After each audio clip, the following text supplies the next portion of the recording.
नमस्कार दोस्तों, कहानियों की श्रृंखला में आज सुनेंगे रविंद्र कालिया जी की कहानी मोहब्बत।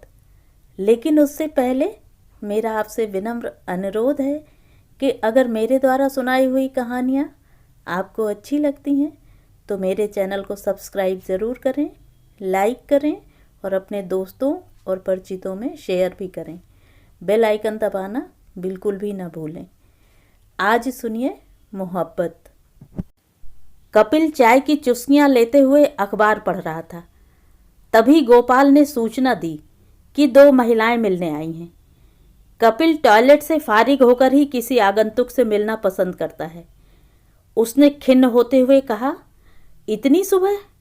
मुवक्किल होंगी, दफ्तर में श्रीवास्तव होगा, उससे मिलवा दो। वे आपसे ही मिलना चाहती हैं, शायद कहीं बाहर से आई हैं। अच्छा, ड्राइंग रूम में बिठाओ, अभी आता हूँ। कपिल टॉयलेट में घुस गया। इत्मीनान से हाथ मुंह धोकर जब वह नीचे आया तो उसने देखा सोफे पर बैठी दोनों महिलाएं चाय पी रही थीं। एक 70 के आसपास होगी और दूसरी 50 के। एक का कोई बाल काला नहीं था और दूसरी का कोई बाल सफ़ेद नहीं था, मगर दोनों चश्मा पहने थीं। कपिल को आश्चर्य हुआ। कोई भी महिला उसे देखकर अभिवादन के लिए खड़ी नहीं हुई। बुजुर्ग महिला ने अपने पर्स से एक कागज़ निकाला और कपिल के हाथ में थमा दिया। यह खत आपने लिखा था? उसने कड़े स्वर में पूछा। कपिल ने कागज़ ले लिया और चश्मा लगाकर पढ़ने लगा। भावुकता और शेरो शायरी से भरा एक बचकाना मजमून था। उस कागज़ को पढ़ते हुए सहसा कपिल के चेहरे पर खिसियाहट भरी मुस्कान फैल गई। बोला, यह आपको कहाँ से मिल गया? बहुत पुराना खत है, 30 बरस पहले लिखा गया था। पहले मेरी बात का जवाब दीजिए, क्या यह खत आपने लिखा था? बुजुर्ग महिला ने उसी सख्त लहजे में पूछा। हैंड राइटिंग तो मेरी ही है, लगता है मैंने ही लिखा होगा। अजीब आदमी हैं आप, कितना कैजुअली ले रहे हैं इस बात को, बुजुर्ग महिला ने लगभग पत्र छीनते हुए कहा। कपिल ने दूसरी महिला की ओर देखा जो अब तक निर्द्वंद बैठी थी, पत्थर की तरह। कपिल को यूं अस्त व्यस्त देखकर वह मुस्कुराई।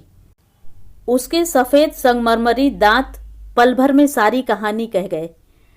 अरे सरोज, तुम? कपिल जैसे उछल पड़ा। इतने वर्ष कहाँ थी? मैं विश्वास नहीं कर पा रहा हूँ। 30 साल बाद तुम अचानक मेरे यहाँ आ सकती हो। कहाँ गए बीच के साल? कहो, कैसे हो? कैसे बीते इतने साल? तुम तो ऐसे कह रही हो जैसे साल नहीं कुछ घंटे बीते हों। 30 साल एक उम्र होती है। मैंने तो सपने में भी नहीं सोचा था कि तुमसे इस जिंदगी में कभी भेंट होगी। क्या अगले जन्म में मिलने की सोच रहे थे? यही समझ लो। इस एक कागज़ के टुकड़े के कारण तुम मेरे बहुत करीब रहे हमेशा, मगर इसे कभी गलत मत समझना। इतने में कपिल की पत्नी भी नीचे उतर आई। वह जानती थी नाश्ते के बाद ही कपिल नीचे उतरता है, चाहे कितना बड़ा मुवक्किल ही क्यों न चला जाए। यह मेरी पत्नी मंजुला है। देश के चोटी के कलाकारों में इसका नाम है। अब तक 20 रिकॉर्ड आ चुके हैं। जानती हूँ, सरोज बोली। नमस्कार। नमस्कार, मंजुला ने कहा और कुछ देर बाद एक्सक्यूज़ मी कहकर दोबारा सीढ़ियाँ चढ़ गई। उसने सोचा कोई नई मुवक्किल आई है।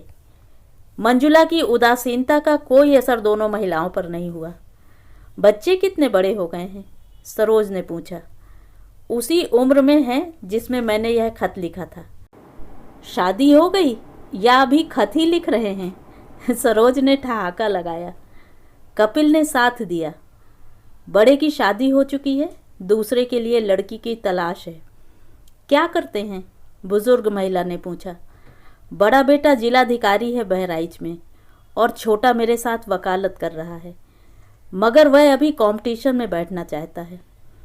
सरोज की मांग में सिंदूर का हल्का सा स्पर्श देखकर कपिल ने पूछा, तुम्हारे बच्चे कितने बड़े हैं? 2 बेटियां हैं, एक डॉक्टर है, दूसरी डॉक्टरी पढ़ रही है। किसी डॉक्टर से शादी हो गई थी? कपिल ने पूछा। बड़े होशियार हो, सरोज ने संक्षिप्त सा उत्तर दिया। तुम भी कम होशियार नहीं थी, कपिल ने कहा। कपिल के दिमाग में वह दृश्य कौंध गया जब कक्षा की पिकनिक के दौरान नौका विहार करते हुए सरोज ने एक फिल्मी गीत सुनाया था। हमसे आया न गया, तुमसे बुलाया न गया। तुमने इनका परिचय नहीं दिया, कपिल ने बुजुर्ग महिला की ओर संकेत करते हुए पूछा। इन्हें नहीं जानते, मेरी माँ हैं, कपिल ने हाथ जोड़कर अभिवादन किया। अभी सिगरेट पीते हो? पहले की तरह नहीं, कभी कभी। सरोज ने विदेशी सिगरेट का एक पैकेट और एक लाइटर उसे भेंट किया। तुम्हारे लिए खरीदा था यह लाइटर, कोई 10 साल पहले। इस बार भारत आई तो लेती आई। क्या विदेश में रहती हो? कपिल ने लाइटर को उलट पुलट कर देखते हुए पूछा। हाँ, मॉन्ट्रियल में। मेरे पति भी तुम्हारे ही पेशे में हैं, कनाडा के लीडिंग लॉयर, सरोज की मां ने जोड़ा। लगता है तुम्हारी जिंदगी में वकील ही लिखा था। कपिल के मुंह से बेसाख्ता निकल गया। सरोज ने अपने पति की तस्वीर दिखाई। एक खूबसूरत शख्स की तस्वीर थी। चेहरे से लगता था कि कोई वकील है या न्यायमूर्ति। कपिल भी कम सुदर्शन नहीं था, मगर उसे लगा वह उसके पति से 19 ही है। उसने फोटो लौटाते हुए पूछा, तुम्हारे पति भी आए हैं? नहीं, उन्हें फुर्सत कहाँ, सरोज बोली। बाल की खाल उतारने लगो, इससे पहले यह बताना ज़रूरी है कि मैं उनके साथ बहुत खुश हूँ। I am happily married. तभी कपिल का पोता आंखें मलता हुआ नमूदार हुआ और सीधा उसकी गोद में आ बैठा। मेरा पोता है, आजकल बहू आई हुई है, कपिल ने बताया। बहुत प्यारा बच्चा है। क्या नाम है? बंटू। बंटू ने अपना नाम बताकर चेहरा छिपा लिया। बंटू बेटे, हमारे पास आओ, चॉकलेट लोगे? लेंगे, उसने कहा और चॉकलेट का पैकेट मिलते ही अपनी माँ को दिखाने दौड़ गया। कोर्ट कब जाते हो? सरोज ने पूछा। तुम इतने साल बाद मिली हो, आज नहीं जाऊंगा। आज तुम्हारा कोर्ट मार्शल होगा। मैंने क्या गुनाह किया है? सरोज ने कहा। गुनाहों का देवता तो तुम ही पढ़ा करते थे, तुम ही जानो। अच्छा यह बताओ, जब मेरी दीदी की शादी हो रही थी तो तुम दूर खड़े रो क्यों रहे थे? कपिल सहसा इस हमले के लिए तैयार न था। वह अचकचा कर रह गया। अरे कहाँ से कुरेद लाई हो इतनी सारी सूचनाएं, और वह भी इतने वर्षों बाद? तुम्हारी स्मृति की दाद देता हूँ। 30 साल पहले की घटना ऐसे बयान कर रही हो जैसे कल की बात हो। यह याद करके आज भी गुदगुदी हो जाती है कि तुम रोते हुए कह रहे थे कि एक दिन सरोज की भी डोली उठ जाएगी और तुम हाथ मलते रह जाओगे। अच्छा यह बताओ, तुम कहाँ थे जब मेरी डोली उठी थी? कम ऑन सरोज, कपिल सिर्फ इतना कह पाया, मगर यह सच था कि सरोज की दीदी की शादी में वह जी भर रोया था। यह बताओ बेटे कि सरोज को इतना ही चाहते थे तो कभी बताया क्यों नहीं उसे? सरोज की माँ ने चुटकी ली। खत लिखा तो था, कपिल ने ठहाका लगाया। इसने जवाब ही नहीं दिया। खत तो इसने उसी दिन मेरे हवाले कर दिया था, सरोज की माँ ने बताया। जब तक रिश्ता तय नहीं हुआ था, बीच बीच में मुझसे मांगकर तुम्हारा खत पढ़ा करती थी। मेरे लिए बहुत स्पेशल है यह खत, जिंदगी का पहला और आखिरी प्रेम पत्र। शादी को इतने बरस हो गए, मेरे पति ने कभी पत्र नहीं लिखा। प्रेम पत्र क्या लिखेंगे? वह मोबाइल कल्चर के आदमी हैं। हमारे घर में सभी ने पढ़ा है यह प्रेम पत्र, यहाँ तक कि मेरे पति मेरी बेटियों को भी पढ़कर सुना चुके हैं यह पत्र। मेरे पति ने कहा था इस बार अपने बॉयफ्रेंड से मिलकर आना। इसका मतलब है पिछले 30 बरस से तुम सपरिवार मेरी मोहब्बत का मजाक उड़ाती रही हो। यह भाव होता तो मैं क्यों आती 30 बरस बाद तुमसे मिलने? अच्छा, इन 30 वर्षों में तुमने मुझे कितनी बार याद किया? सच तो यह था कि पिछले 30 वर्षों में कपिल को सरोज की याद आई ही नहीं थी। अपने पत्र का उत्तर न पाकर वह कुछ दिन दारू के नशे में अपने मित्रों के संग गुनगुनाता रहा था। जब छोड़ दिया रिश्ता तेरी जुल्फे स्याह का, अब सैकड़ों बल खाया करे मेरी बला से, और देखते देखते इस प्रसंग के प्रति उदासीन हो गया था। तुम्हारा सामान कहाँ है?